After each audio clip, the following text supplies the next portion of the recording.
But divine wisdom says na kahit ang mga anak ng Diyos, upang mapatunayan na ang kanilang pananampalataya ay tunay, nakakapasa sa testing dahil tunay, ay kinakailangan talagang makakaranas ng mga kapighatian dito sa mundo. That's God's wisdom. 2 Corinthians chapter 4 verse 16 hanggang sa 18. Please turn there.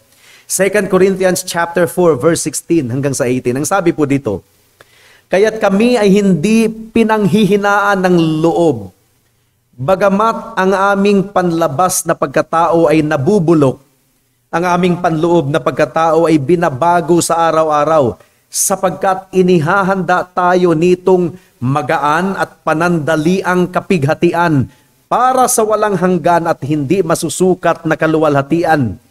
Sapagkat hindi kami tumitingin sa mga bagay na nakikita, kundi sa mga bagay na hindi nakikita. Sapagkat ang mga bagay na nakikita ay may katapusan, subalit ang mga bagay na hindi nakikita ay walang hanggan. Now, do not misinterpret Paul's language na nagsasabing ang kasalukuyang kapighatian daw ay magaan at panandalian. Well, alam naman po natin na hindi magaan ang naranasan ni Apostle Paul.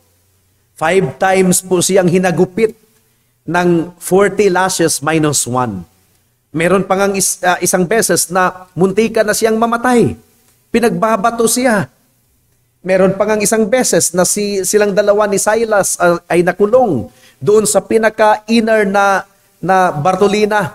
And then tinali ang kanilang mga paa at ang kanilang mga kamay. Matindi ang kapighatian na naranasan ni Pablo na lumubog pa ang barko na kanyang sinakyan. Ilang araw po silang walang makain. And yet, ang description ni Paul sa kapighatian na ito ay magaan at panandalian.